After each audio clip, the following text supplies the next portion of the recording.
நமஸ்காரம். இந்த அழகான சிறிய ஊர் ரமணசமுத்திரம் பல நூறாண்டுகள் பாரம்பரியம் உள்ளது. இந்த ஊரோட மண்ணின் மேம்பன் பெருமை இவர்களுக்கெல்லாம் கிடைச்சது பகவான் கிரகம். அதாவது கிராமத்துக்கு கிராமம் உலகத்தில் உள்ள எல்லா மூலமும் உள்ள கலெக்ஷன் கொடுக்கக்கூடிய ஊர் இது. எங்க அப்பா டீச்சர் சீதாராமன் P.S. சீதாராமன் சொல்லுவார், ரமணசமுத்திரம் is a village connected to all major cities in the world. அந்த மாதிரி உள்ள ஒரு சின்ன கிராமமா இருந்தாலும் இங்க உள்ள குழந்தைகள் உலகம் ஃபுல்லா பரவி எல்லா இடத்துலையும் இருக்கா. நாளை நடக்க இருக்கிற என்னோட சஷ்டி அப்த பூர்த்தியோட ஃபங்க்ஷனுக்கு இணங்கி பல மனுஷ உறவினர்கள் நண்பர்கள் எல்லா இடத்துலையும் வந்திருக்கா. அவளுக்கு நான் ரொம்ப கடமைப்பட்டுள்ளேன். அந்த அன்புக்கும் அதை எடுத்த எஃபர்ட்டுக்கும் பிரயத்தனத்துக்கும்.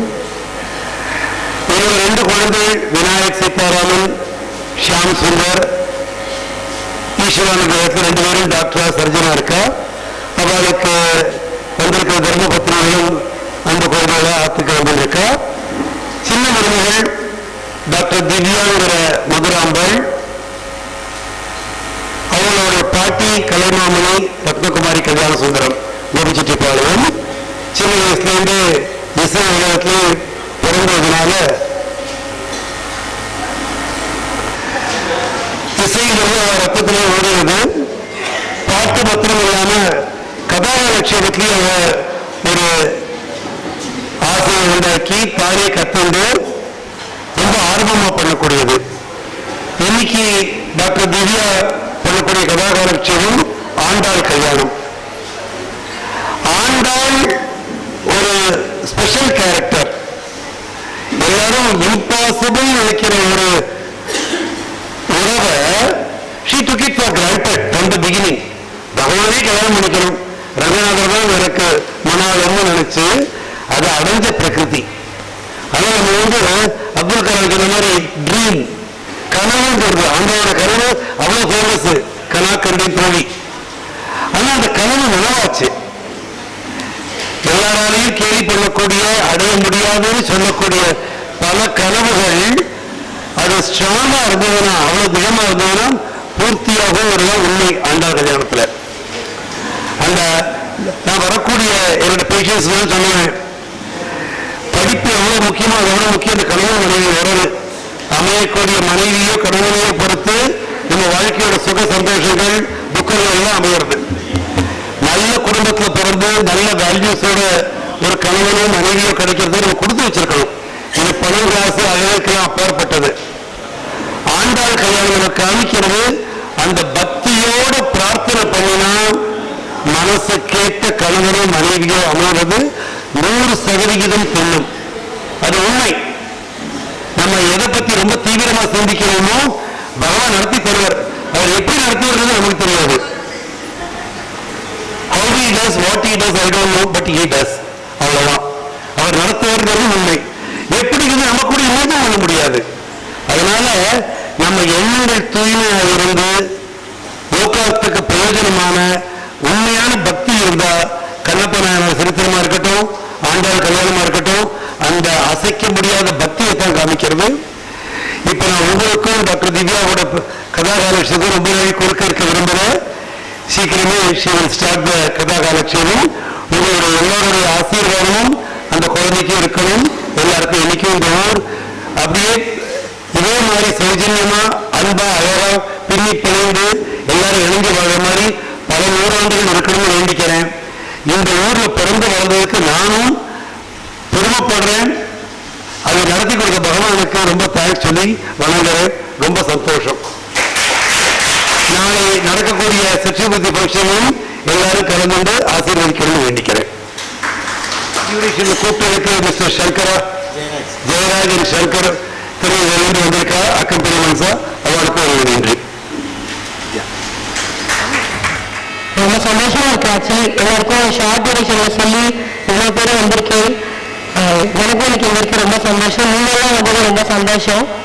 அப்பா டாக்டர் ரங்கன் ரொம்ப அழகா சொன்னார் என்னை பத்தி எல்லாரும் பத்தியும். நாளைக்கு அப்பா அம்மாவுக்கு 60ஆம் கல்யாணம். நீங்க எல்லாரும் வந்து பெரியவாலாம் ஆசீர்வாதம் பண்ணிட்டு சின்னவாலாம் ஆசீர்வாதம் வாங்கிட்டு எல்லாமே வாழ்க்கணும். அடுத்து நம்ம நாட்டில் இன்னும் நிறைய கல்யாணங்கள் குழந்தைகள்லாம் வரப்போகுது. நம்ம எல்லாம் இதே மாதிரி நம்ம இருந்தாலே ஒரு குட் ஃபீலிங் எல்லாருக்குமே. நம்ம ஊருக்கு வந்திருக்கோம், ஆற்றுக்கு வந்திருக்கோம் அப்படின்ற ஃபீலிங். ஸோ உங்களுக்கு வந்து ரொம்ப சந்தோஷம். தேங்க்யூ எல்லாரும் வந்ததுக்கு. எல்லாரும் என்னை மன்னிக்கணும், ரொம்ப கொஞ்சம் கட்டியிருக்கு. ஸோ ப்ளீஸ் பாரதி கொஞ்சம் கடவுளும் இருக்கு எனக்கு கதா கலெக்ஷன். அதனால முடிஞ்ச வரைக்கும் இந்த அவசியம் இல்லாமல் இருக்கணும் நானும் வேண்டிக்கிறேன். தேங்க்யூ. இன்னைக்கு நம்ம எடுத்து இன்னைக்கு நம்ம எடுத்துட்டு இருக்கிற தலைப்பு வந்து ஆண்டாள் கல்யாணம். ஏன் இந்த நேரத்தில் ஆண்டாள் கல்யாணம் எல்லாரும் மார்கழி மாசமே இல்லையே, ஏன் இப்போ பாரு அப்படின்னு கேட்டா, நம்ம நாட்டிலே ரங்கநாதர் கல்யாணம் வந்திருக்கு. அப்புறம் அந்த பெரிய ரங்கநாதர் கல்யாணத்தை பற்றி சொல்லியே ஆகணும் கண்டிப்பா. அதனாலதான் இன்னைக்கு தலைப்பு வந்து ஆண்டாள் கல்யாணம். நீங்க எல்லாரும் கண்டிப்பா கேட்கணும். நல்லபடியா இந்த கதையை முடியணும். தொண்டக்கட்டோட தேங்க்யூ.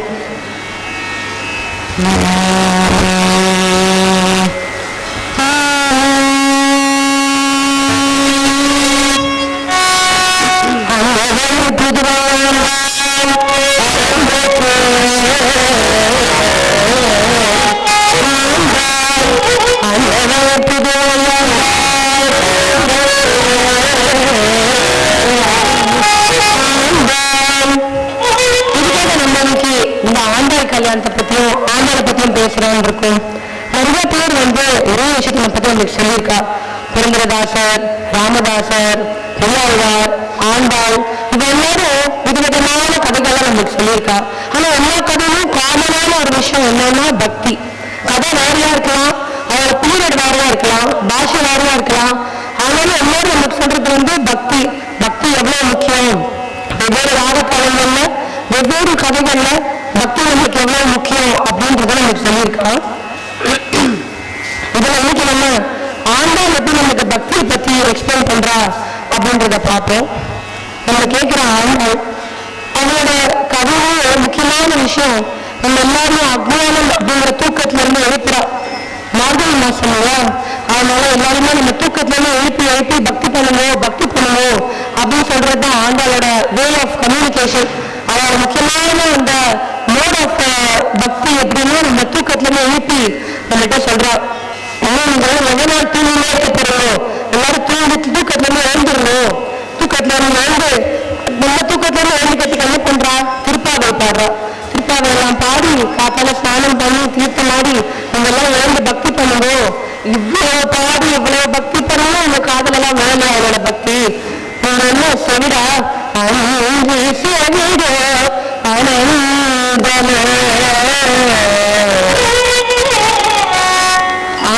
கேட்கிறா, உங்களுக்கு காது கேட்கலையா? காது கேட்கலையா? அந்த வாய் தான் பேச முடியாதா? நீங்க என்ன ஊமையா?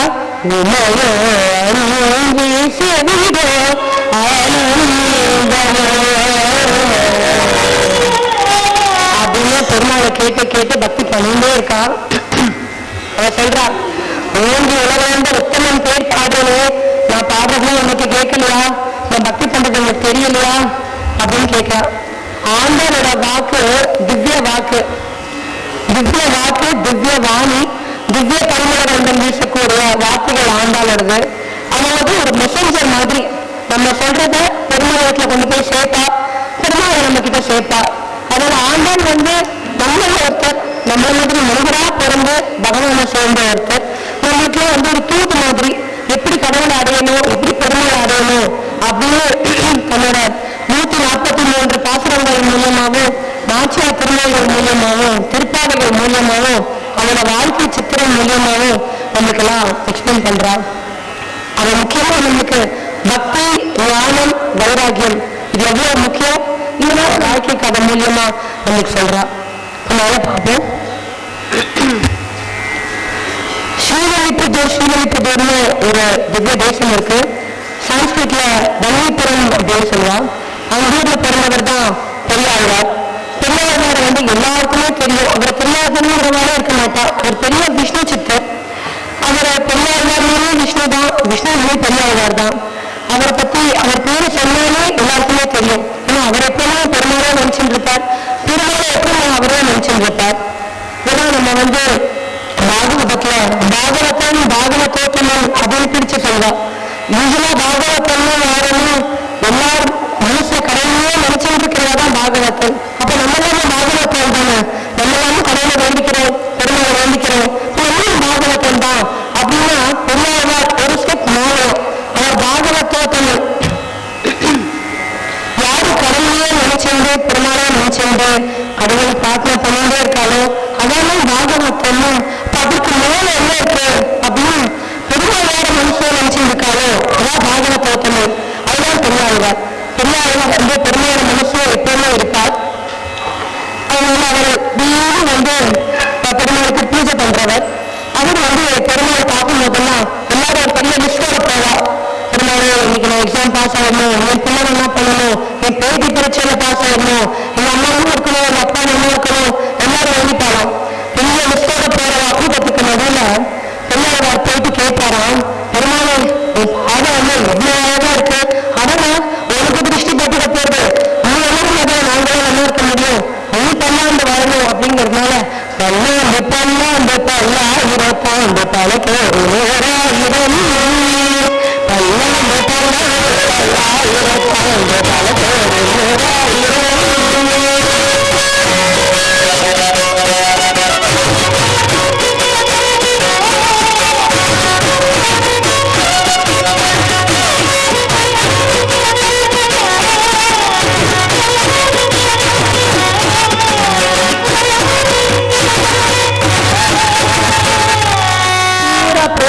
பக்தியை மட்டுமே இருக்குமே தவிர தனக்குன்னு எதுவுமே கேட்கறது கிடையாது. பெருமாள் நல்லா இருக்கணும், அவர்னால மற்றவாழ நல்லா இருக்கணும் அப்படின்றது மட்டும் அவருக்கு. பெரியாழ்வார் ஸ்ரீவில்லிபுத்தூர்ல ஒரு பூந்தோட்டம் வச்சிருக்கார் அவரோட ஆத்திலேயே. அந்த பூந்தோட்டத்துல பலவிதமான பூக்கள் உண்டு. அதுல அவர் பூ மாலை கட்டி தினமும் காலை ஒரு வேலை மாலை ஒரு வேலை பூ மாலை கட்டி பெருமாளுக்கு தன் கையாலேயே கட்டி தன் பூந்தோட்டத்தை பூக்களையே கட்டி பெருமாளுக்கு சாத்துவார். இவர் தான் அவர் ஆத்து பக்கத்துல தான் வடக்கு பிரசாதம் பெருமாளோட கோவில் இருக்கு. தினம் 2 வேலையும் தன் கையாலே பூமாலையை கொண்டு போய் அர்ச்சகர் கிட்ட கொடுப்பார். அந்த நாளையும் பெருமாளுக்கு 2 வேலையும் சாத்துவார். அதனால இது அவருடைய இது ஒரு முக்கியமான விஷயமா அவரோட வாழ்க்கையில இதை பண்ணிட்டு வருவார். இதுக்கு நடுவுல ஒரு திருவாரூர் பூரத்தன்று வெள்ளிக்கிழமை காலையில வேலையில குளிச்சுட்டு ஸ்நானம் பண்ணிட்டு தீர்த்தமாடி பவித்திரமால தாமரமணிமால துளசி மால எல்லாம் ஜபிச்சு கொண்டு வேற எந்த வார்த்தையும் அந்நிய வார்த்தை பேச மாட்டார். பெருமாளை மட்டும் நினைப்பார். வேற கெட்ட வார்த்தை எதுவுமே வராது. எல்லாம் பண்ணிட்டு சரி பூக்களை பறிப்போம் போய் மாலை பொறுப்போம்னு பூமரத்துக்குள்ள போகும்போது கால வேலையில ஒரு சங்கீர்த்தனம் கேட்கிறோம். என்ன சங்கீர்த்தனம்னு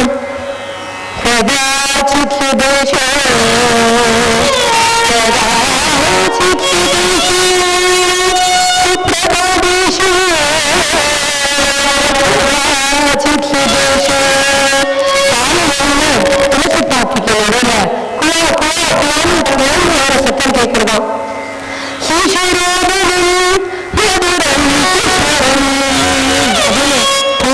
சத்தம் கேட்கறது சிசுரோதனம் மதுரமா இருந்துதான். கோமாவோட சத்தம் எப்படி நல்லா இருக்க முடியும்? அபசரமா தானே இருக்க முடியும். இப்ப நானே எனக்கு தொண்டை கட்டின்னு இருக்கு, அபசரம் வந்துடக்கூடாதுன்னு கடவுளை வேணுமே காரணம். குழந்தை அவர சத்தம் எப்படி அப்படி இருக்க முடியும் அப்படின்னு அது மதுரமா இருந்துதான். பெருமாளை நினைச்சுட்டு பாருன்னா குழந்தை அழைத்து கூட அபசரமா இல்லாம சுஸ்வரமா இருக்குமா. அவங்க நினைக்காம எவ்வளவு நல்லா பாருனாலும் அது அபசரமா தான் இருக்குமா. அப்படிப்பட்ட குழந்தை இந்த ஆத்துல பிறந்தது அன்னைக்கு திருவாரூர் பூரத்தன்று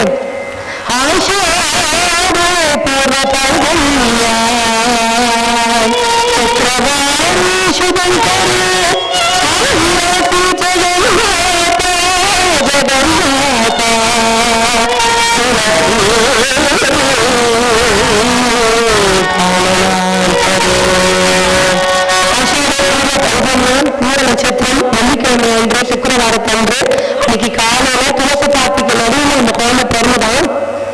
அதுல சொல்றா மணிப்புற மகாத்மத்துல போட்டுட்டு பூமி 2 கலந்து ஒரு ஜோதி வருதான். பெஜோமான அந்த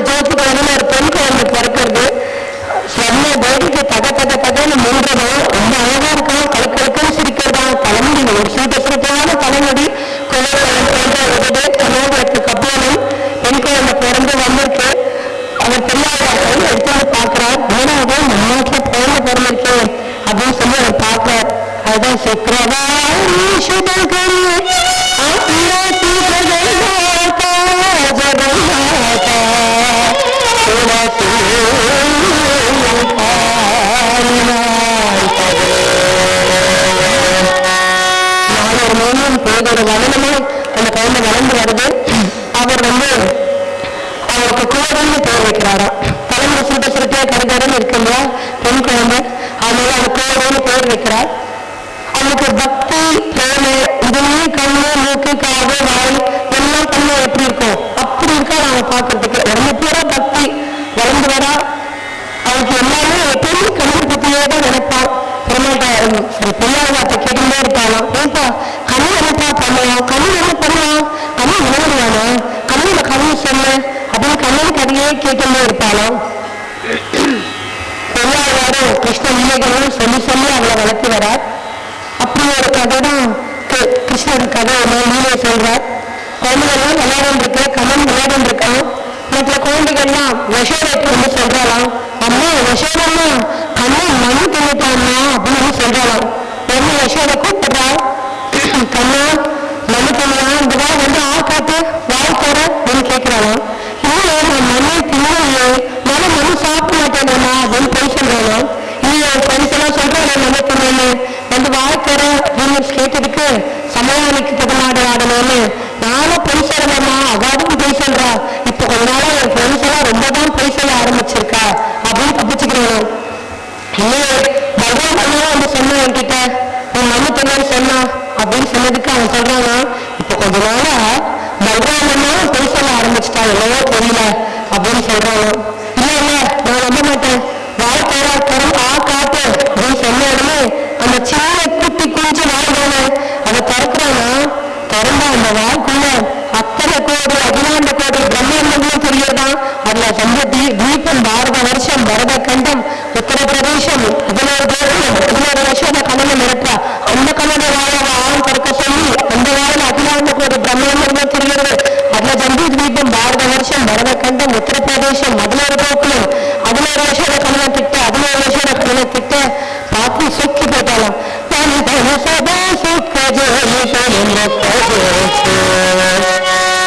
அப்பேற்பட்ட வாயை திறந்து அதை பார்த்த உடனே ஏன்னா இது எப்படி இருக்கு அப்படின்னு சொக்கி போனலாம்.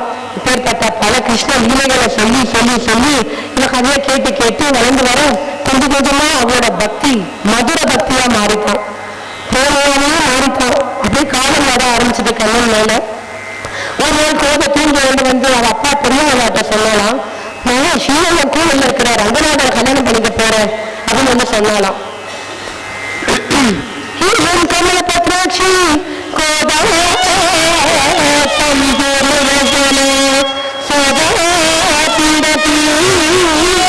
வந்து சொல்றாலாம், நான் கோவில்ல இருக்கிற ரங்கநாதனை கல்யாணம் பண்ணிக்க போறேன் அப்படிங்கிற உடனே எல்லாரும் சொல்றாலாம், என்னது இது உங்களுக்கு என்ன ஏதாவது பூதம் பிடிச்சிருக்கா, யாராவது கடவுளை போய் கல்யாணம் பண்ணிக்க முடியுமோ, கோவில்ல இருக்கிற ரங்கநாதனை கல்யாணம் பண்ணிக்க முடியுமோ, இதெல்லாம் வந்து எனக்கு லோகமே தெரியல. மனுஷாவே கல்யாணம் பண்ணிக்க முடியும், மனுஷா எங்கேயாவது தெய்வத்தை கல்யாணம் பண்ணிக்க முடியுமோ, லோகதெல்லாம் நகைத்திச்ச இதுக்கு லோகமே தெரியல உலகமே தெரியல அப்படின்னு எல்லாரும் பரிகாசம் பண்ணி அவளை கீழ்த்தியும் கேள்வியும் பண்றாளாம்.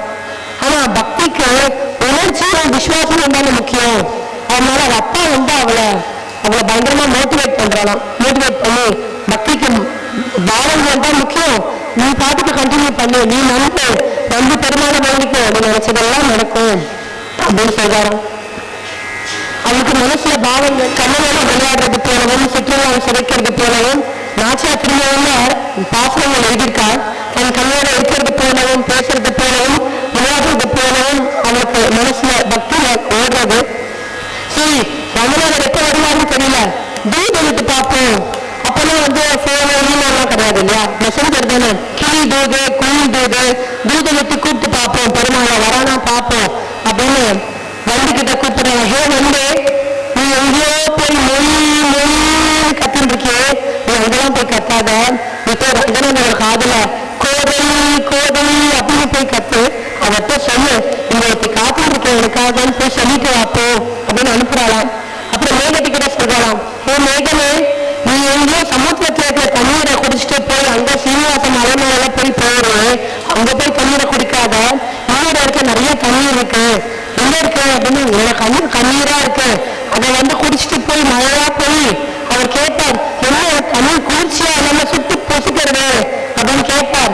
கோவில் என்னை நம்பி அவனுக்காக அழுதுன்னு இருக்கா அதனால அவ கண்ணீர் கூட சூடா இருக்கு, அதனால அவ வரா அப்படின்னு போய் சொல்லு அப்படின்னு எல்லாரும் தூது விட்டு பாக்குறாளாம்.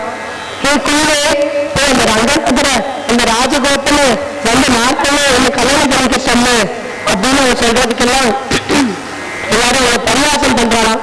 கிண்டலும் கேள்வியெல்லாம் பண்ணி எனக்கு ஏதோ கிரகம் பிடிச்சிருக்கு, பூமி பிடிச்சிருக்கு, இப்படிதான் ஏதோ வளரண்டா வளரா, உனக்கு ஏதோ பேய் பிடிச்சிருக்கு அப்படின்னு சொல்றாளாம்.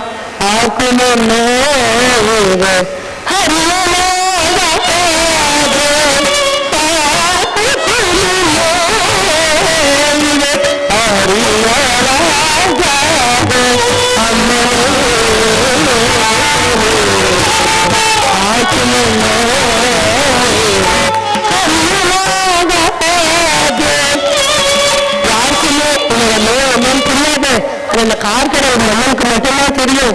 அந்த ஷாம சொன்னதான அந்த ரங்கநாதன அவர் வந்து என் கையை பிடிச்சாலே என்னை நோய் தீராது, அவர் கையப்பல் இருக்க ஷாம் சுந்தர் இங்க நம்ம நாட்டுல இருக்காங்க, அங்க போய் ஷாம் சுந்தரன் அனுப்புன்னு சொல்லிட்டே இருக்க. எல்லா ரங்கநாதர்களும் ஷாம் சுந்தரம் நம்ம நாட்டிலே இருக்கா, அங்க போய் தேர்ந்து வந்து கிடக்கும். எல்லாரும் மேல உட்காந்துருக்கா, எல்லாரும் ஒரு கையை பிடிச்சு உட்காந்து இருக்கா. நீ ஷாம் சுந்தரன் அனுப்ப ரங்கநாதன் அனுப்புன்னு போய் சொல்லிட்டே இருக்கா பாவம், ஒன்றும் தெரியாம. அதனால பெண்ணாழ்வார் அவளை வந்து பரியாசம் பண்ணலாம். நீ பண்ணுமா, நீ பக்தி பண்ணு, எல்லாம் நடக்கும். அவனுக்கு அவ அப்பா தான் குரு, எல்லாமே அப்பா அம்மா குரு எல்லாமே பெரியாழ்வார் தான். அதனால அவரோட எல்லாத்தையுமே பத்ரபுரான் கோட சொன்னேன், பத்ரபுரான் கோட சொன்னேன் அப்பா கோட சேர்த்துக்கிறார்.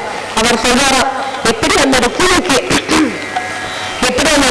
கிருஷ்ணன் கிடைச்சானோ, சீதைக்கு அந்த ராகவன் கிடைச்சானோ, அந்த மாதிரி எனக்கும் அந்த ரங்கநாதர் கிடைப்பான்னா நீ மார்கழி மாசம் 30 நாள் நோன்பு நூற்றாண்டு உன் ஃப்ரெண்ட்ஸ் கோபியர்கள் எல்லாம் கூப்பிட்டு நீ நோன்பு செய், கண்டிப்பா அந்த கிருஷ்ணன் வருவான் அப்படின்னு அவ அப்பா சொல்றா. அவ அப்பா சொன்னா அவளுக்கு வேற வாக்கு.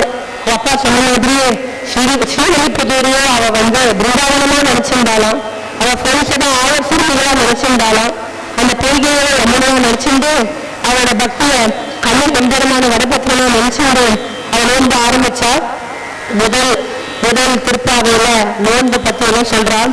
மார்கழி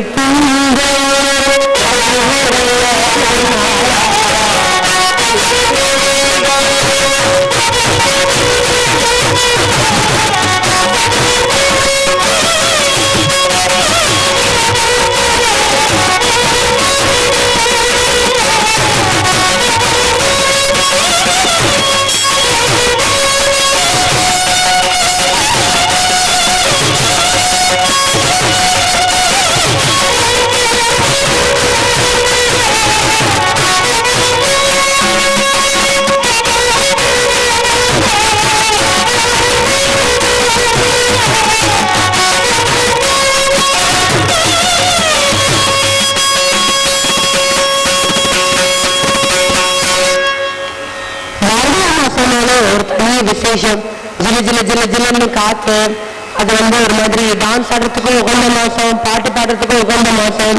பகவானே பகவத்கீதையில விபூதி யோகத்துல சொல்றானா, மாசமா பிறக்கணும், நான் மார்கழி மாசமா தான் பிறப்பேன். அது ஒரு மாதிரி ஜிலுன்னு தேவர்களுக்கு உகந்த மாசம். பக்தி செஞ்சா 10 லைக்கும்.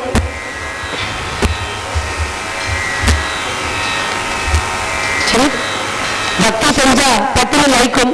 அதனால நான் மாசமா பிறந்தா மாசானா மார்கழி சேஷம் அப்படின்னு சொல்றாராம். மார்கழி மாசமாவே பிறக்கணும் அப்படின்னு.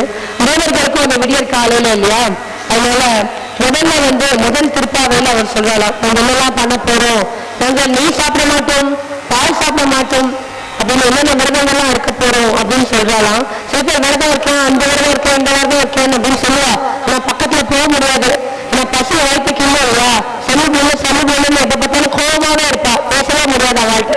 அப்படிலாம் எல்லாமே பக்தியும் இருக்கணும், பொறுமையும் இருக்கணும், அன்பும் இருக்கணும் அப்படின்னு அவங்க சொல்றாலாம். 2வது திருப்பாவையில வையப்ப வாழ்வார்கள் வந்து அதோட விதி நிஷேதங்கள், ரூல்ஸ் அண்ட் ரெகுலேஷன்ஸ், என்ன சாப்பிடலாம், என்ன சாப்பிடக்கூடாது, எப்ப வேண்டிக்கணும், அதெல்லாம் அவர் சொல்லி எல்லாம் என்னென்ன விரதம் எல்லாம் இருக்க போறோம் அப்படின்னு அவங்க சொல்லிட்டு அவ சொல்றாலாம். இந்த மாதிரிலாம் நாங்க வந்து விரதம் இருந்தோம்னா பகவானே நம்மளுக்கு பறை கொடுப்பான், கிஃப்ட் கொடுப்பான் அப்படின்னு ஏற்கனவே நம்ம சொன்னோம். ஆண்டாளுக்கு மனசுல பாவங்கள் கண்ணோட பேசுறது போனவும், அவன் கிஃப்ட் கொடுக்கறது போனவும், நாராயணன் அவளுக்கு பறை கொடுக்குற மாதிரி அவளுக்கு மனசுல பாவம். பல்பறை கொட்டன்னு சொல்லுவோம், இன்ஸ்ட்ருமெண்ட் கற்பூரன்னு வாசிக்கலாமே, பறைன்னா அதுதான் ஆக்சுவல் மீனிங். ஆனா இந்த இடத்துல பறை கொடுப்பான் அப்படின்னா அவன் மனசுல பாவம் கண்ணன் வந்து அவளுக்கு பல்பறை கொட்டை கொடுக்கறது போல அவ கேட்கிறாளாம், கண்ணா பறை கேட்டேன், ஏதோ கொண்டு வந்து கொடுத்துருக்கேன், எனக்கு என்ன வேணும்னு எனக்கு தெரியாதா? சரி எனக்கு நிறைய நகை ஜுவல்ஸ் கொடுத்துடவா, நிறைய காசு மேல அந்த மேல நிறைய நகை பண்ணி போட்டுடவா அப்படின்னு கேட்கிறானா. நகையா அதெல்லாம் வந்து வர்ற மாதிரி வரும், போற மாதிரி போகும், அதெல்லாம் எனக்கு வேண்டாம். பறை கொள்வோம், அப்ப எனக்கு நகையும் வேண்டாமா, நிறைய பணம் கொடுக்கட்டா, உங்களெல்லாம் பணக்காரர் ஆக்கிடுறேன், என்னையும் தோழர்களையும் பணம் கொடுத்துருட்டா அப்படின்னா என்ன வர்ற மாதிரி வரும், அதெல்லாம் ஆபத்து, பணம் வந்து அதை தூக்கி போடுவா, டென்ஷனாவே இருக்கும், எனக்கு அதுவும் வேண்டாம் அப்படின்னு சொல்லலாம். சரி உங்கெல்லாம் அழகுகளா கேட்டா, வேற தேவதா சுந்தரிகள் ஆக்கிடுறேன், நீங்களாம் ரொம்ப அழகு மிக்கவளா ஆக்கிடுறேன், இன்னும் ஃப்ரெண்ட்ஸு அப்படின்னு கேட்ட உடனே அதெல்லாம் பிரிஞ்சு போற பறதானே, ஒரு நாள் கொஞ்ச நாள் நம்ம பார்ப்போம், நம்மளுக்கே நம்மளை பார்க்க பிடிக்காது, கண்ணாடியில வயசா கிழமையா போயிடும், அதெல்லாம் எனக்கு வேண்டாம், எனக்கு என்ன வேணும், எனக்கு இன்னுமா தெரியல அப்படின்னு கேட்கலாம். அப்படி ஆசை எனக்கு என்னதான் வேணும் நீயே சொல்லு அப்படின்னு சொன்ன உடனே நான் சொல்றேன், சிற்றம் சிறுகானோ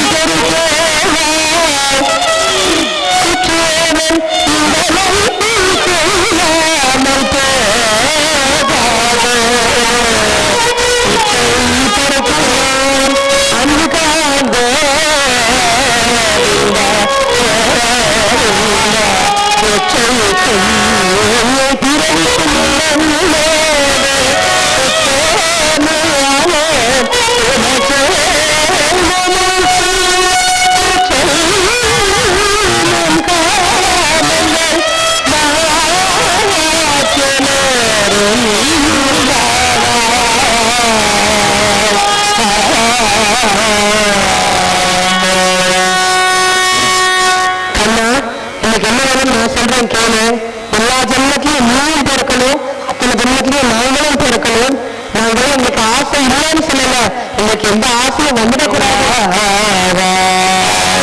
அப்படின்னு சொல்றாளாம்.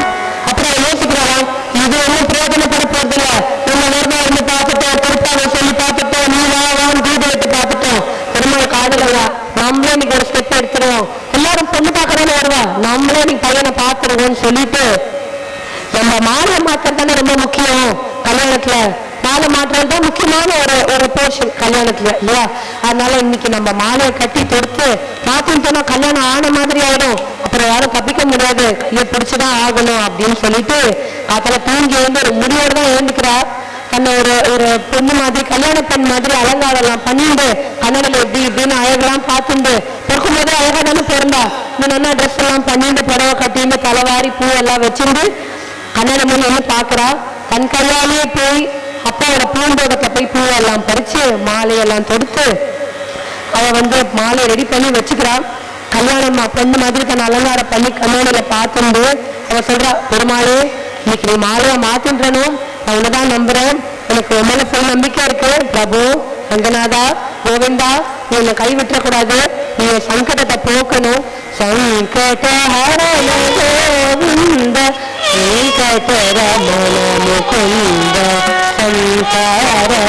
சந்தாரண கண்ண சங்கர குரு குஹானந்த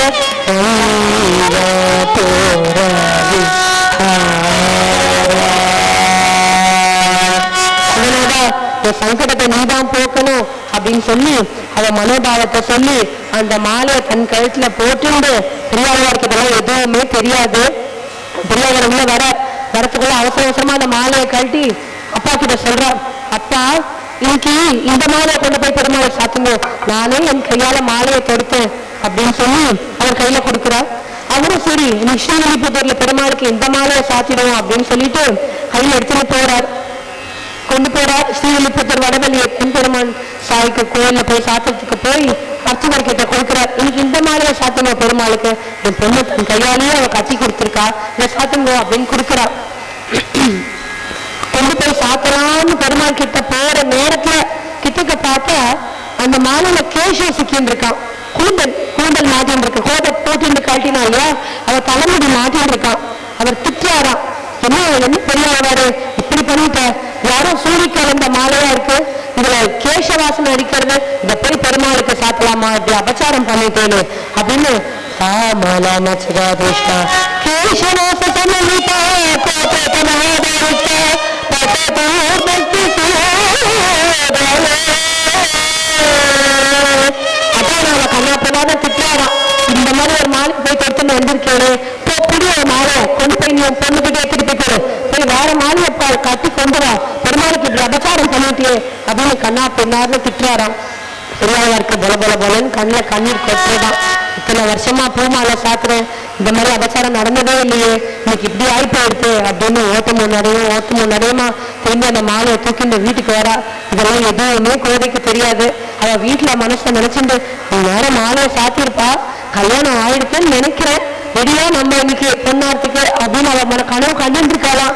அவர் வீட்டுக்கு கழுதுமே வந்து கூப்பிடுறாராம். விளையாடிட்டியே, உன் குழந்தை புத்திய போய் இதெல்லாம் காமிச்சிட்டியே, புடிய மாலைய இப்படியா பண்றது, பெருமாளுக்கு சாப்பிட்ற மாலையை போய் போட்டுல கொடுத்துருக்க, தப்புன்னு தெரியாதா அவனுக்கு, குழந்தை கனமா நடந்துட்ட அப்படின்னு சொல்லி அவளும் நாளை திட்டிட்டு அவசரமா பூவெல்லாம் பறிச்சு புது மாலை கட்டுறார். கட்டிட்டு திருப்பி அதே கோவில், அதே பெருமாள், அதே அர்ச்சகர், அதே பெரிய ஆழ்வார், ஆனா புது மாலை அதை கொண்டு போய் அர்ச்சகர் கிட்ட கொடுக்கிறார். இப்ப அர்ச்சகர் அந்த மாலையை பெருமாளுக்கு போடலாம் அப்படின்னு போடு கிட்ட போகும்போது அர்ச்சனை முகேன பகவான் அவர் அர்ச்சகரோட விதமா வந்து பேசுறாராம். எனக்கு இந்த மாலை வேண்டாம், எனக்கு கோதை கட்டின அந்த மாலை தான் வேணும். கோதா குண்டல சௌகந்திய சமுத்த மால்யமால்ய, அந்த கோதை சூடி கலந்த அந்த மாலை தான் வேணும். இது எனக்கு சாப்பிடக்கூடாது, இதை கொண்டு போய் திரும்பி கொடு, எனக்கு அந்த மாலை தான் வேணும். உங்களுக்கு எல்லாம் தெரியாதா, அவளோட ஹிருதயத்துல இருக்கிற பக்தி உங்களுக்கு எல்லாம் தெரியாதா, உங்களுக்கு எல்லாம் புரியலையா, இந்த மாலையை போடாதீங்க, கோதையோட மாலையை போய் எடுத்துன்னு வாங்கோ அப்படின்னு பிராம பக்தி எங்கோ அப்படின்னு சொல்லி ஒரு மாலையை மாட்டிக்கலையா. திருப்பி பெரியாழ்வார் அந்த மாலையை எடுத்துன்னு வேகமா வீட்டுக்குள்ள போறாராம். இது திருப்பி கோதைக்கு தெரியாது இல்லையா, அதுக்கு காண உட்காந்து என் பூ மாலையே ஏத்துக்க முடியல உன்னால, நீ எங்க என்ன ஏத்துக்க போற, எல்லாம் பொய்யா, பக்தி பண்ணா கண்ணன் வருவான்னு சொன்னதெல்லாம் பொய்யா, நீ என்ன கல்யாணம் பண்ணிப்பான்னு சொன்னதெல்லாம் பொய்யா, என்ன நீ என்னை இப்படி ஏமாத்திட்டியே, இதெல்லாம் வெறும் பிரம்மையா, எல்லாரும் பொய் சொல்றதா எல்லாரும் என்கிட்ட அழுதுன்னு இருக்காளாம். வீட்டுக்கு வராராம் பெரியாழ்வார், வந்து சொல்றாராம், பாக்யவதி மாமி, அந்த பெருமாளே உன்னை கூப்பிடுறாருமா, பெரிய பாக்யவத்தினி, நான் தான் உன்னை புரிஞ்சுக்கல அப்படின்னு சொன்ன உடனே கோதை கேட்கிறாளாம், ஏன்பா என்னப்பா ஆச்சு, என்ன நடந்ததுன்னு கேட்கிறாளாம். என்ன நான் வந்து சொல்றேம்மா, அவனுக்கு நீ கொடுத்த மாலையை திரும்பி கொடு அப்படின்னு சொல்லிட்டு திரும்பி ஓட்டமும் நடையமா அதே கோவில், அதே பெருமாள், அதே அர்ச்சகர், இந்த ஏற்கனவே முதல்ல கட்டின பழைய மாலை கொண்டு போய் சாத்தி அதை அர்ச்சகர் சாப்பிடுறாராம்.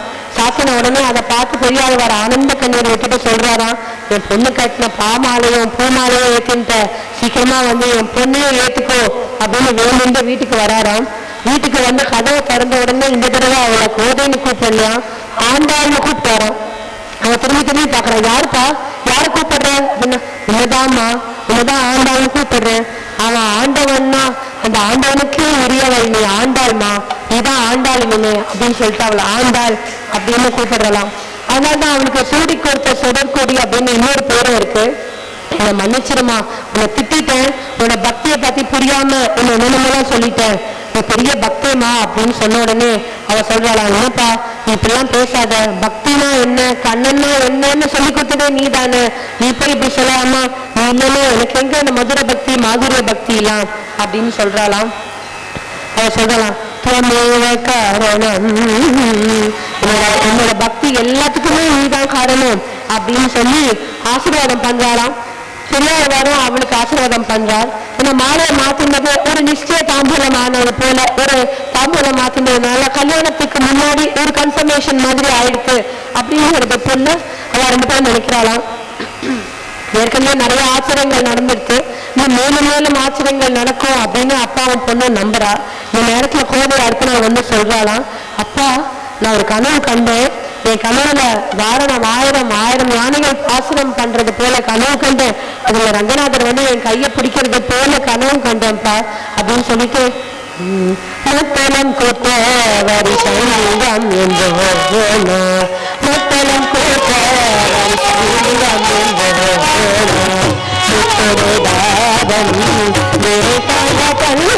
என்று முத்தலம் கூட்ட வரிசங்கம்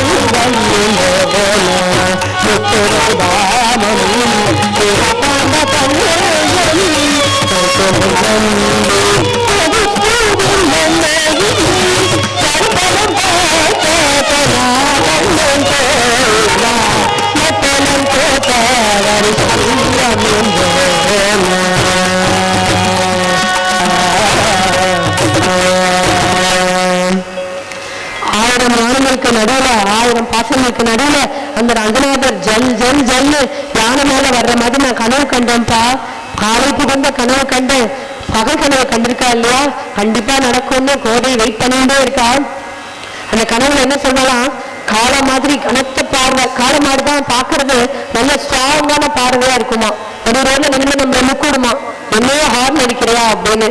அந்த மாதிரி பார்வையோடு வராராம். யானை தான் நடையில ரொம்ப அழகா ஜல் ஜல் ஜல்லு தாளம் போட்டே நடக்குமா. தின்னுக்கு தின்னு தின்னு தின்னுக்கு தின்னு தின்னு நடந்து வருமா. அந்த மாதிரி யானை மாதிரி நட, காளை மாதிரி பார்வை, சிங்கம் மாதிரி நடந்து வருவாராம், ராஜா மாதிரி. அதனால இந்த மாதிரி வர்றது பேர நான் கனவு கண்டேன். சாமஜாய கமனான்னு யானை மாதிரி வராதுன்னு பார்த்தேன்.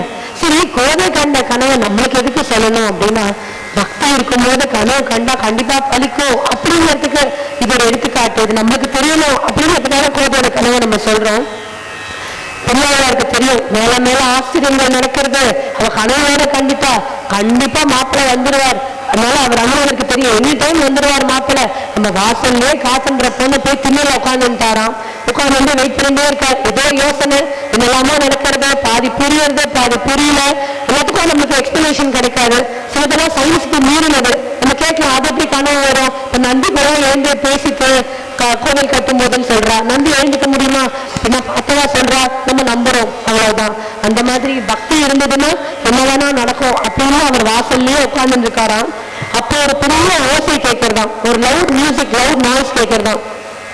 வாத்திய கோஷமும் வேதிய கோஷமும் ஒரே கூட்டமும் அட்டகாசமும் பல இன்ஸ்ட்ருமெண்ட்ஸ் எல்லாம் போட்டு பல்லக்குல ஜல் ஜல் ஜல் ஜல் வராராம்.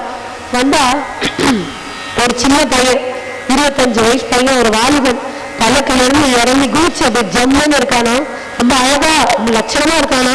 அப்புறம் முத்து சரங்கெல்லாம் போட்ட வச்சசலம் போட்டு வந்து இறங்கி கம கமன்னு இருப்பாராம். வந்து இறங்கி இவரோ மேலெல்லாம் நிமிர்ந்து பார்க்கல, ஏதோ சத்தம் கேட்கறது, பல்லக்குல யாரோ வரா. சரி, நம்ம வேலை பார்ப்போம், நம்ம தான் மாப்பிள்ளைக்கு வெயிட் பண்ணிட்டு இருக்கோமே, அவர் ஏதோ புரிஞ்சுன்னு யோசனையில தலையை சொரிஞ்சுன்னு உட்கார்ந்து இருக்காராம். கிட்டக்க வந்து அந்த பையன் பல்லக்குல இருந்து வந்து, மாமா சௌக்கியமா அப்படின்னு கேட்டானோ. அவனுக்கு ஒன்றும் புரியல. யாரா அது நம்மகிட்ட வந்து யாரோ மாமா சௌக்கியமான்னு கேட்கிறா. அவருக்கு இன்னும் புரியல. அவர் முகத்தெல்லாம் நிமிர்ந்து பார்க்கல. நான் நல்லா இருக்கேன்ப்பா அப்படின்ட்டு குனிஞ்சுட்டாரா. என்ன மாமா, என்ன தெரியல உங்களுக்கு? வேணும் உங்களை ஸ்ரீவில்லிபுத்தூர்ல கோவில்ல பாப்பேன்னு தெரியல உங்களுக்கு அப்படின்னு. ஸ்ரீவில்லிபுத்தூர் அப்படின்னு யோசிக்கிறாராம். ஆமா, உங்க இடத்துல ஒரு ரத்னம் இருக்கு இல்லையா, அதை வாங்கிட்டு போகலான்னு வந்தேன் அப்படின்னு ஒண்ணு.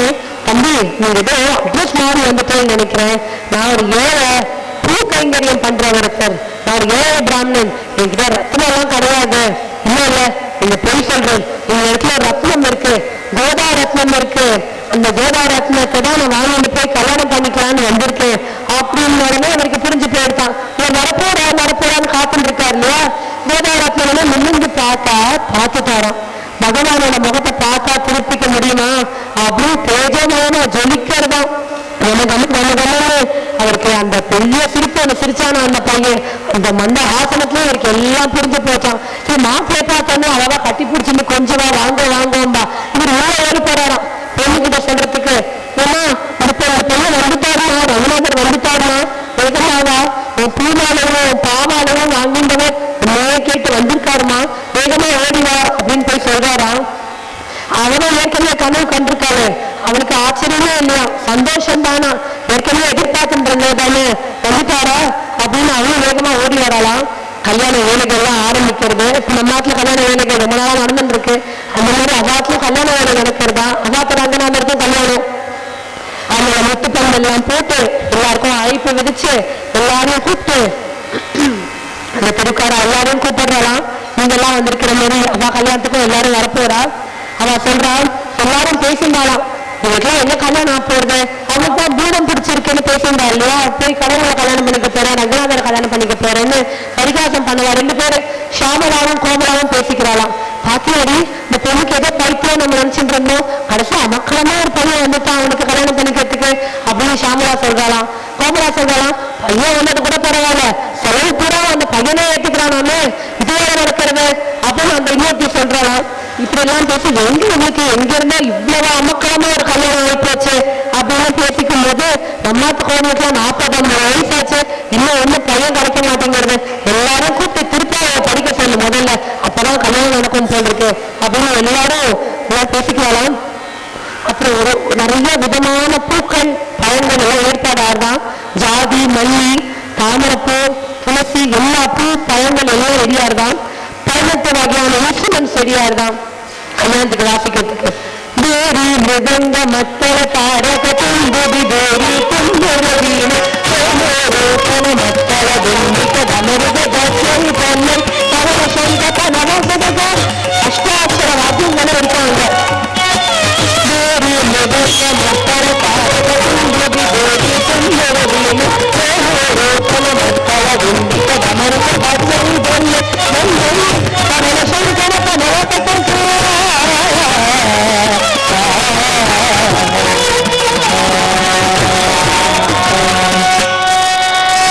கல்யாண உற்சவம் அதி விசேஷமா ஆரம்பிக்கிறதா. எல்லாருக்கும் ஆச்சரியங்கள், அற்புதங்கள், சப்தபதி, ராஜகோமம் எல்லாம் நடக்கிறது.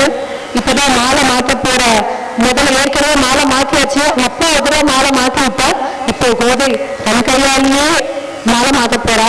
பிரமட்ல இருந்து ரங்கன், ரங்கநாதன், ரங்கசாய், ரங்கநாதா, கிருஷ்ணா, கோவிந்தா, வாசுதேவான்னு சொல்லின்றனால இன்னைக்கு தன் மெல்லிய கரங்கள்ல மாலை கையில எடுத்துக்கொண்டு கம்பீரமா நிக்கிற அந்த ரங்கநாதர் கழுத்துல மாலை சாற்றினாள் கோதை மாலை மாற்றினாள், மாலை சாற்றினாள் கோதை மாலை மாற்றினாள்.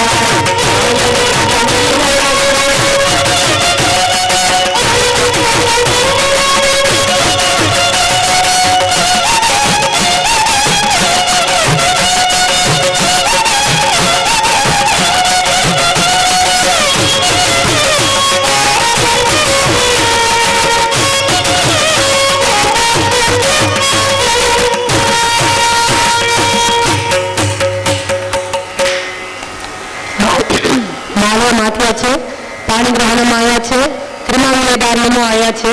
கல்யாணம் நல்லபடியா முடிஞ்ச உடனே பல்லக்கு வருது. ஸ்ரீரங்கத்துக்கு வந்து இறங்குறாளாம் பொண்ணு மாப்பிள்ள. எல்லாருக்குமே நினைச்சுட்டு இருக்கா யாரோ அமக்கலமா ஒரு மாப்பிள்ள வந்து கல்யாணம் ஆயிருக்குன்னு. ஆனா வந்தது ரங்கமன்னார் அப்படிங்கிறது பெரியாழ்வாருக்கு மட்டும்தான் தெரியுமா. மற்றவாள ஒரு பெரிய மாப்பிள்ள வந்து ஜோரா கல்யாணம் ஆயிருக்கு அப்படின்னு நினைச்சுட்டு இருக்கா. கோவில ரங்கநாதரை இறங்குறாளாம். இறங்கின உடனே வேக வேகமா வெறும் நடந்து போறாளாம். ரங்கநாதர் நடந்து போறா, பின்னாடியே கோதையும் பின்தொடர்ந்து போறாளாம். அவ வேகமா அந்த கோயிலுக்குள்ள போச்சு. பெரியாழ்வாரும் வராறாம், அவரும் நடந்து போறார். மோசம் இருக்கு இல்லையா, அவ்வளவு வேகமா நடக்க முடியல. பின்னாடியே அவரும் போறாராம். அவ அந்த கோயிலுக்குள்ள போன உடனே கருடகம்பம், சந்தன மண்டபம், காயத்ரி மண்டபம், அஷ்டாட்சர மண்டபம்லாம் தாண்டி கர்ப்ப கிரகத்துக்குள்ள போய் பெரிய பெருமாளா போய் படுத்துக்கிறாராம். பெரிய பெருமாளா படுத்துட்ட உடனே அவர் மறைஞ்சிட்டார் ரங்கநாதர். கோதை பார்த்தாலாம், என்ன பண்றதுன்னு தெரியல. சரி கல்யாணம் ஆயிடுத்து, உரிமை உண்டு அப்படின்னு பெருமாளோட பாலத்தை கட்டி பிடிச்சுன்னு உட்காந்துக்கிறாளாம். ஒரு பெரிய ஜோதி வந்துதான். ஜோதி வந்த உடனே அந்த ஜோதியிலேயே இவ்வளவு மறைஞ்சிட்டாளாம். இதெல்லாம் நடந்து முடிஞ்ச கொஞ்ச நேரம் கழிச்சுதான் பெரியாழ்வார் மெதுவா நடந்து வந்தாராம். வந்து பார்த்தா பெரிய பெருமாள் மட்டும்தான் படுத்துட்டு இருக்காராம். அங்க பொண்ணையும் காணும், மாப்பிள்ளையும் காணுமா. ரொம்ப அவருக்கு வருத்தமா போச்சான். அழ ஆரம்பிச்சுட்டாராம். சந்தோஷம்தான், பொண்ணு கல்யாணம் எடுத்து அவன் நினைச்சவரையும் கல்யாணம் பண்ணிட்டா அப்படின்னு சந்தோஷமா இருந்தாலும் எனக்கு இருந்தது ஒரே ஒரு பெண். அவளை நான் பெரிய சக்கரவர்த்தி திருமகளா வளர்த்தேன். அந்த பொண்ணு இந்த ரங்கநாதர் வந்து இப்படி கையை பிடிச்சுன்னு கூட்டின்னு போயிட்டானே. நான் என்னோட பொண்ணை வந்து திருமகளா வளர்த்தேன். அவளை வந்து உலகமே புகழ மாதிரி பெரியவளா வளர்த்தேன். அவளை இந்த பெருமாள் வந்து கூட்டின்னு போயிட்டானே. யசோதைக்கு சந்தோஷமா தான் இருக்கும், அவளுக்கு மருமகளா கிடைச்சிருக்கா. அவன் என் பொண்ணு நான் இழந்துட்டேனே அப்படின்னு பெருசா அழறாராம். பெருமாளை என்னையும் உங்ககிட்ட கூட்டின்னு போயிடு, என்னையும் என் பொண்ணோட மாப்பிள்ளையோட சேர்த்து வச்சுக்கோயே அப்படின்னு அழறாராம். அழும்போது அவ சரணத்தை அடைய முடியலன்னு அழும்போது ஒரு அசுரீர வாக்கு கேட்கறது. பெரியாழ்வாரே, நீ எனக்காக ஒரு கோவில் கட்டு, கோவில் கட்டி கோதை கிருஷ்ணருக்காக பண்ணு, வேணுண்டே பண்ணு, எல்லா உற்சவங்களையும் நீயும் நடத்து, வருஷம் பூஜை பண்ணி எல்லா பக்தியும் நீயும் பண்ணு, கடைசியா இந்த ஜோதியை நீயும் வந்து அடைவ. அது வரைக்கும் கிருஷ்ண பக்தியவும் கோதைய பத்தியும் உலகம் பூரா பரப்பணும், எல்லா பூஜைகளையும் பண்ணி எல்லா உற்சவங்களையும் கொண்டாடு அப்படின்னு சொல்லி அவருக்கும் வந்து ஆசீர்வாதம் பண்றாராம். கடல் கடந்த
கூடிய சீக்கிரம் பக்தி பண்ணி நானும் அவனுடைய சரணத்தை அடைவேன் அப்படின்னு சொல்லி இன்னைக்கு இந்த ஆண்டவரோட பக்தி ஞானம் வைராகியம் இது எல்லாருக்கும் சமர்ப்பணம்.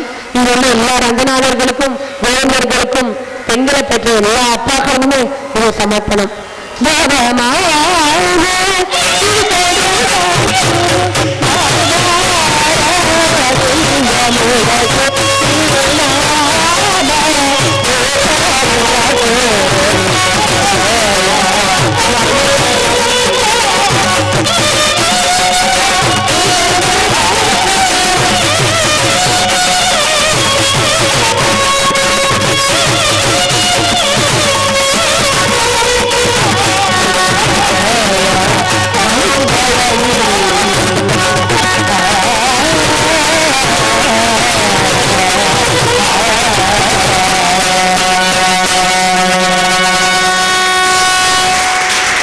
நமஸ்காரம்.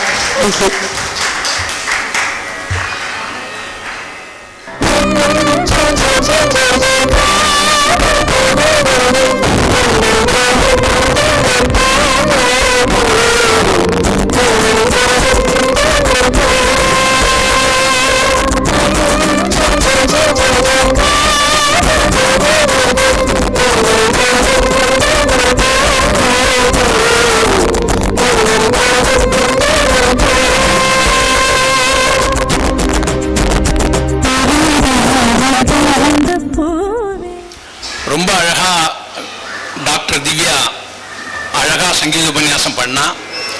இன்னைக்கு அவருக்கு உடம்பே முடியல. நாம் நினைச்சா அப்ப கேன்சல் பண்ணுவான்னு. பகவத் சங்கல்பம், பகவானோட ப்ரோக்ராம் கேன்சல் பண்ணக்கூடாது. அதுவும் அப்பாவுக்கு சஷ்டித பூர்த்தி, எவ்வளவு காரியம் வீட்டு வேலை இருக்கும். அப்படி இருந்தும் she was dedicated. அந்த பக்தி தான் ரொம்ப அழகா சொன்னாங்க. ரொம்ப அடுத்த ஃபியூச்சர் விசாகா மாதிரி வரப்போறான்.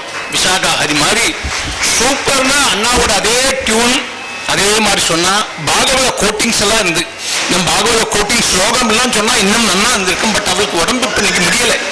இந்த உடம்பு முடியாமக்கே இவ்வளவு ஆனா 100% எப்படி இருக்குன்னு ஆலோசிச்சு பாருங்க. இந்த இதுலயே அவ அவளுக்கு சொல்லிருக்கான்னா ரொம்ப அழகா சொன்னா. நிறைய பேர் கண்ணீர் விட்டா, நான் கண்ணீர் விட முடியல, உள்ளுக்குள்ள அழுந்திருந்தேன். அந்த பக்தின்னா இதுதான் பக்தி. பகவான் நினைச்சே அழணும். இப்போ டாக்டர் வெங்கடேஷ் ஒருத்தர் இருக்கார், MBBS டாக்டர். அடுத்து பார்த்தா டாக்டர் திவ்யா. இப்ப பேரெல்லாம் போட்டு இன்னும் நிறைய சங்கீத உபன்யாசம் பண்ணம்மா. இன்னைக்கு பாட முடியல குழந்தைக்கு, இல்லைன்னா பாடியிருப்பேன். எல்லாம் எடுத்து விட்டு அவளை வாசிக்க சொல்லிட்டான்னா முடியல. ஆனாலும் அந்த டெடிக்கேஷன் ரொம்ப அவ பாக்கியம் பண்ணியிருக்கான். குழந்தைகளா பிள்ளைகளா தங்கமா வளர்த்திருக்கான். சரி, மாட்டு பொண்ணு அதுக்கு மேல சங்கமா இருக்கு இல்லையா? இதுக்கெல்லாம் காரணம் கனகா சித்தியும் சித்தப்பாவும் தான். கனகா சித்தி பண்ணப்பட்ட அவ்வளவு பூஜையும் ஓரோ நாளும் பூஜை பண்ணிப்பள். ஒரு நாளும் பூஜை பண்ணி நீ குழந்தைகள் நல்லா இருந்து ரொம்ப சந்தோஷமா இருக்கு. நேற்று குழந்தை வந்து பேசணும்னு சொன்னேன். அவன்கிட்டே சொன்னேன், அஹோபாக்கியம் அஹோபாக்கியம். பாகவத ஸ்லோகம் சொன்னா, நாகம் பட்சிதபானம்பா சர்வம் மித்யாபிசம்சினஹாலாம். குழந்தை மன்னத்தினான்னு சொன்னா இல்லையா? அந்த ஸ்லோகம் எல்லாம் எடுத்து சொன்னா இன்னும் சூப்பரா இருக்கும். அவள் ஃபியூச்சர்ல நல்லா வந்துடுவாள். சம்சயமே அஹோபாக்கியம். டாக்டர்ப்பட்டது அது வேற காரியம். ஆனா இதுதான் நமக்கு மனசுல சந்தோஷத்தை கொடுக்கறது. மனசுல வியாதி, நமக்கு மனசுல சந்தோஷம் வந்தா ஒரு வியாதியும் கிட்டக்கே வராது. அதனால மேலும் மேலும் நிறைய இதா இருக்கணும். நானும் நம்மளா ரொம்ப என்ஜாய் பண்ணோம். ஃப்ரெண்ட்ல இருந்து பண்ணோம். நல்லா இருக்கணும். தீர்காயுசு மகிழ்ச்சியா நல்லா